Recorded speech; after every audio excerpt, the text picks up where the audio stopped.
नमस्कार, मैं हूं नारायण शर्मा और आप देख रहे हैं AINS न्यूज 24 चैनल। अब खबरें विस्तार से।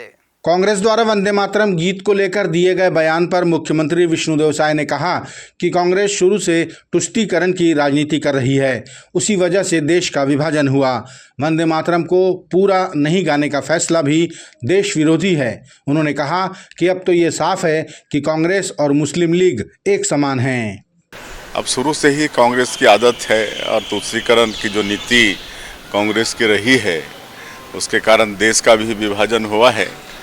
और आज हम समझते हैं कि कांग्रेस और मुस्लिम लीग में दोनों में कोई अंतर नहीं रहा है। वंदे मातरम राष्ट्रीय गीत है और यही गीत है आज़ादी की लड़ाई में जिसको गा के लोग देश की आज़ादी के लिए कुर्बान हो गए, हंसते हंसते फांसी का फंदा को चूम लिए। तो इतनी ताकत इस राष्ट्रीय गीत में है, इसका सम्मान होना चाहिए। प्रदेश के सभी जिलों में ऑपरेशन निश्चय के तहत अवैध मादक पदार्थों की तस्करी और उसके व्यापार पर अंकुश लगाने लगातार कार्रवाई जारी है। इसी कड़ी में गरियाबंद जिले के देवभोग पुलिस ने एक मेटाडोर से 151 किलो गांजा बरामद किया, जिसकी कीमत लगभग 75 लाख रुपए बताई जा रही है। गिरफ्तार हुए 2 तस्कर मूलतः मध्य प्रदेश और उड़ीसा के बताए जा रहे हैं। आरोपियों ने पुलिस की आंखों में धूल झोंकने टायर के अंदर गांजा छिपाकर तस्करी करने की कोशिश की थी। भिलाई के इंडस्ट्रियल एरिया हथखोज के सिस्कोल फैक्ट्री में एक हादसे के दौरान एक मजदूर की मौत हो गई।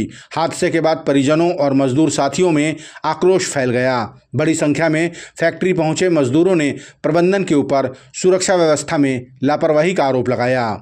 जो यहाँ पे आए दिन लगातार हादसा हो रही है, जहाँ पे भी घटना हुई है वहीं पे ही उससे पहले जस्ट वहीं पे और घटना हुई, वही जॉब वही स्थल। तो लगातार ऐसा क्यों हो रहा है? सरासर ये लापरवाही कंपनी की है। यहाँ पे सेफ्टी नाम की कोई चीज़ नहीं है। जब देख रहे हैं लगातार यहाँ पे घटना हो रही तो उनको सेफ्टी से रखना उनका काम है, कंपनी का काम है, प्रबंधक का काम है। तो ये सरासर मैं दोष दूंगी कंपनी को। फैक्ट्री में बढ़ती भीड़ और आक्रोशित मजदूरों को शांत कराने पुलिस भी पहुंची।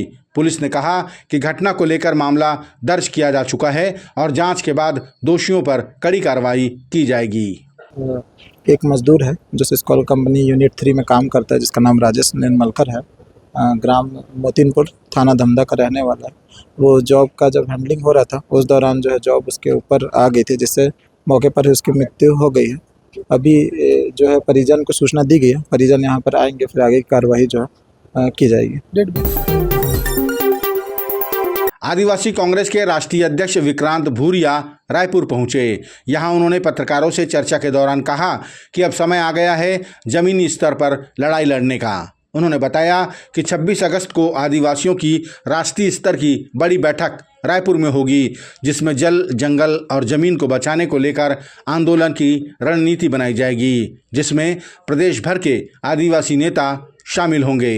हम एक बहुत जल्दी बहुत बड़ा आंदोलन हम छत्तीसगढ़ में खड़ा करने वाले हैं और 26 तारीख को इसी मन है कि 26 तारीख को एक बड़ी बैठक हमारी आदिवासियों के सारे विधायकों की, सारे वरिष्ठ नेताओं की छत्तीसगढ़ में ही हम रखने वाले हैं 26 तारीख को। और उसमें आने वाले समय में किस तरह से राहुल जी के नेतृत्व में हम यहाँ बड़ा आंदोलन करेंगे, बड़ी लड़ाई लड़ेंगे, उसकी पूरी रूपरेखा इस 26 अगस्त को तैयार करी जाएगी। तो किस देश भर से आएंगे क्या? पूरे देश भर से आएंगे? इसमें जो यहाँ की बैठक है वो सिर्फ यहाँ के जो जितने भी हमारे ट्राइबल लीडर्स हैं, आदिवासी विधायक होंगे, जो पूर्व आदिवासी विधायक होंगे, एक ट्राइबल एडवाइजरी काउंसिल बनाई गई है, हर राज्य में बनाई गई है। उसमें यहाँ की जो ट्राइबल एडवाइजरी काउंसिल बनाई गई, जो वरिष्ठ लोग हैं, उन सबकी बैठक होगी और उसमें एक ब्लूप्रिंट तैयार होगा कि आने वाले समय में किस तरह से हमें लड़ाई छत्तीसगढ़ में लड़नी है। क्या आप यकीन करेंगे, राजधानी रायपुर में खुल गया है शुद्धता से परिपूर्ण, कम कीमत में अनलिमिटेड भोजन के साथ शुद्ध शाकाहारी श्री नारायण थाली। जी हाँ, यहाँ आपको मिलता है मात्र 170 रुपए में ऐसा स्वादिष्ट भोजन जिसका स्वाद आप कभी नहीं भूल पाएंगे। श्री नारायण थाली में आपको मिलती है 3 सब्जियाँ, दाल, कढ़ी, रायता, सलाद, पापड़, चावल, ढोकला, 2 प्रकार की चटनी, मीसी रोटी और गर्मा गर्म तावा रोटी, जितनी आप खा सकें। साथ में गुलाब जामुन भी। तो एक बार जरूर आइए और अपने परिवार के साथ शुद्ध भोजन का स्वाद चखिए। हमारे यहाँ जैन थाली भी उपलब्ध है। श्री नारायण थाली शॉप नंबर 75 शुभ कदम के बाजू में सिटी सेंटर मॉल के पास पंडरी रायपुर। Phone number 9009474545। छत्तीसगढ़ के बहुचर्चित शराब घोटाले की जांच कर रही ईडी ने रामगोपाल अग्रवाल की गिरफ्तारी के बाद धमतरी में उनके रिश्तेदारों के निवास में भी दबिश दी। ईडी की कार्रवाई की खबर फैलते ही कांग्रेस कार्यकर्ता बड़ी संख्या में विरोध करने पहुंचे। कांग्रेस कार्यकर्ताओं ने ईडी समेत भाजपा सरकार विरोधी नारे लगाए और प्रदर्शन किया।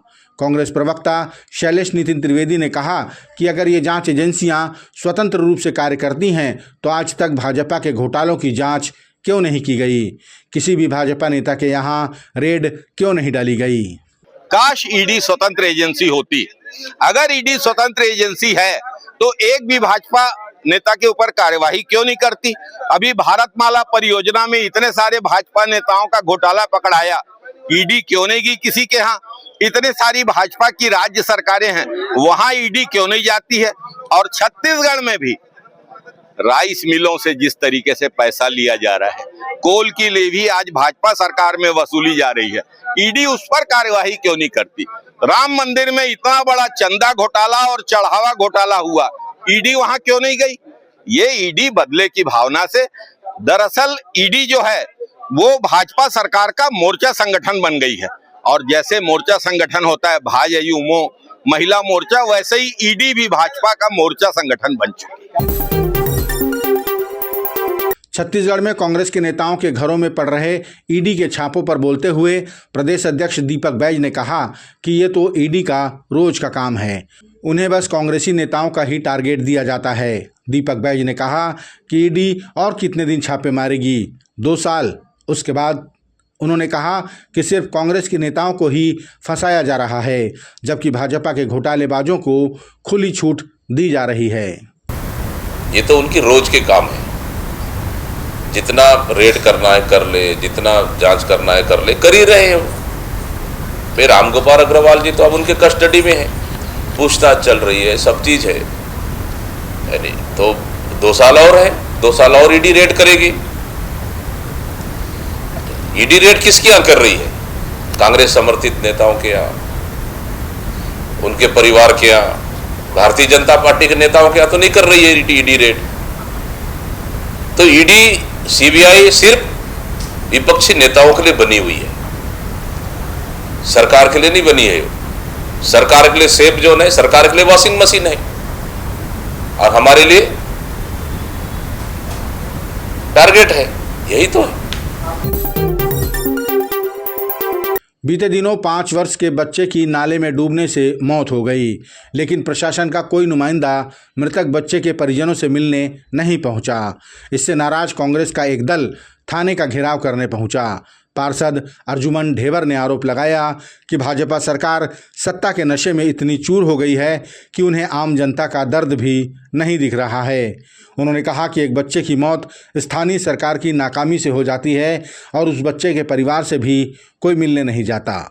जल भराव से लेके यहाँ पे गड्ढों की लापरवाही जो हो रही है, अगर 5 साल की बच्चे की मौत होती है और उसमें भी अगर उन परिवार से मिलते नहीं है, वो पूरी परिवार को अफसोस नहीं करती नगर निगम, यहाँ के सांसद से लेके यहाँ के विधायक से लेके यहाँ की महापौर से लेके यहाँ के पार्षद तक अगर लापरवाही होकर बैठे हैं। नगर निगम में ट्रिपल इंजन की सरकार है, उसका हम जनता को लाभ तो नहीं दे पा रहे हैं, लेकिन दिन से दिन जो दुर्घटनाएं हो रही है उसमें ना कोई समीक्षा बैठक कर पा रहे हैं, ना उसमें कोई अफसोस जता पा रहे हैं, ना धरातल पे कुछ काम कर पा रहे हैं। आज बड़ा अफसोस है, रायपुर नगर निगम की बड़ी दुर्भाग्य है कि हमको इस सरकार से कुछ लाभ तो नहीं मिला है, लेकिन दिन से दिन हम यहाँ पे त्रस्त हो रहे हैं। पूरे आम जनता को इसको बहुत ज्यादा नुकसान हो रहा है। जो नगर निगम सोया हुआ है, आते साथ उन्होंने कर्मचारी कम कर दिए। पहले तो सफाई व्यवस्था चरमरा गई है, उसके बाद जो जल भराव हो रहा, पहले भी जल भराव होता था लेकिन सफाई होने के कारण पानी बह जाता था। आज वो सफाई नहीं होने के कारण, कर्मचारियों की कमी के कारण यहाँ पे जल भराव की स्थिति ज्यादा बनी रही। आज बारिश में इतने लोग परेशान हो गए कि हर जगह यहाँ पे नाली के गड्ढे बने हुए हैं। यहाँ पे नगर निगम बिल्कुल काम तो नहीं कर रही है, लेकिन जो गलतियां हो रही है उस पर अफसोस भी नहीं कर रही है। आपस में लोगों का समन्वय नहीं बना हुआ है। आपस में कर्मचारी कमिश्नर और महापौर की नहीं बनने के कारण बहुत ज्यादा नुकसान आम जनता को हो रहा है। ये थे आज के प्रमुख समाचार। आप देख रहे थे हमारा लोकप्रिय यूट्यूब चैनल AINS न्यूज़ 24। अब हमें इजाज़त दीजिए, कल तक रोजाना की ताज़ा खबरों के लिए आप देखते रहिए हमारा लोकप्रिय यूट्यूब चैनल। हमारे यूट्यूब चैनल को लाइक, सब्सक्राइब और बेल आइकॉन का बटन दबाना ना भूलें। नमस्कार।